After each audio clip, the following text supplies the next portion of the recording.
안녕하십니까. 국회 기획재정위원회 새누리당 간사 강석훈 의원입니다. 이번 추경안 관련해서 몇 가지 브리핑 자료를 말씀드리겠습니다. 근본 추경에서 세입 추경은 제외되어야 한다는 주장이 제기되고 있으나 이번 추경에 세입 추경은 당연히 포함되어야 합니다. 세입 부족이 예상되는 상황에서 세입 경정을 하지 않으면 결국 2015년 세출을 줄여야 하는데, 이는 세출 추경을 통해 경기 침체를 극복하고자 하는 취지와 정면으로 배치되는 결과입니다. 과거의 추경 편성한 경우에 예를 들어서 98년, 2004년, 2005년, 2009년, 2013년에도 세입 경정을 포함하였으므로 이번만은 안 된다라는 주장은 억지 주장이라고 할 수 있겠습니다. 또한 세입 경정을 통해 2015년 국회에서 여야가 승인해준 세출 사업을 우선 집행하는 것이 사업 우선순위를 감안할 때 적절하다고 하겠습니다. 다음으로 성장률을 의도적으로 과도하게 잡아서 세수 결손이 발생했다는 주장은 사실과 다릅니다.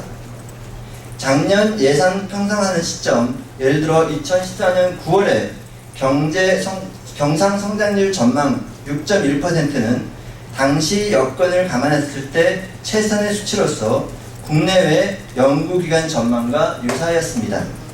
예를 들어서 정부는 경상 성장률을 6.1%로 예상하였지만 한국은행은 6.7%, KDI는 6.1%, LG연구소는 6.1%, IMF는 6.4%를 예상했었습니다.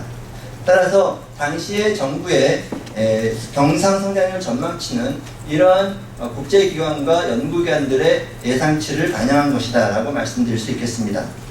다만 예산을 편성한 이후에 세계 교역량이 둔화되고 메르스 사태 등 통제하기 어려운 사태가 발생하여 경상성장률이 2015년 예산 편성 시 6.1%에서 현재 4.0%로 하향 조정이 불가피했습니다. 지금 현재 현 정부 재정이 매우 어려운 상황은 지난 정부의 세입 과다 계산과 저상정 추세의 장기화 등으로 인하여 세입 기반이 크게 위축되어 있기 때문입니다.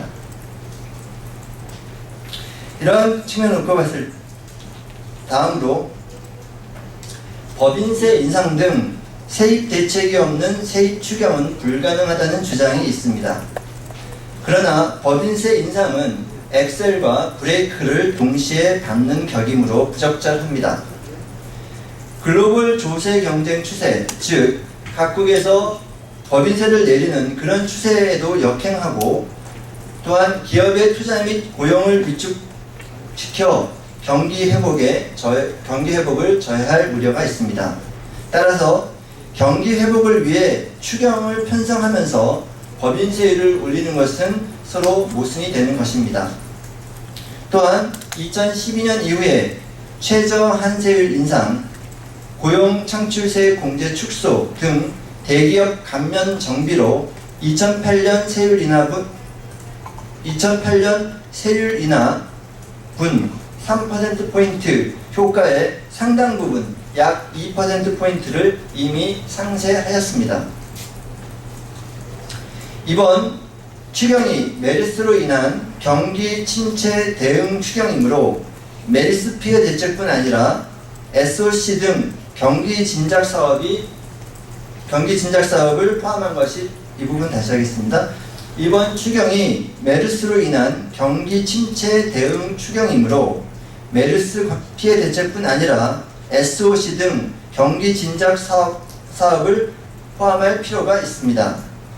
근본 추경은 국가재정법 제89조에 따라 경기 침체 우려에 대응하기 위한 것으로 경기 침체 극복에 필수적인 SOC 투자를 추경에서 배제한다는 주장은 법상 추경 여건에 대한 이해 부족에서 기인합니다. 이번에 하는 추경의 법상 사유를 보면 경기 침체 발생 또는 발생 우려에 대응하는 것이므로 SOC 투자는 필요하다라고 말씀드릴 수 있겠습니다.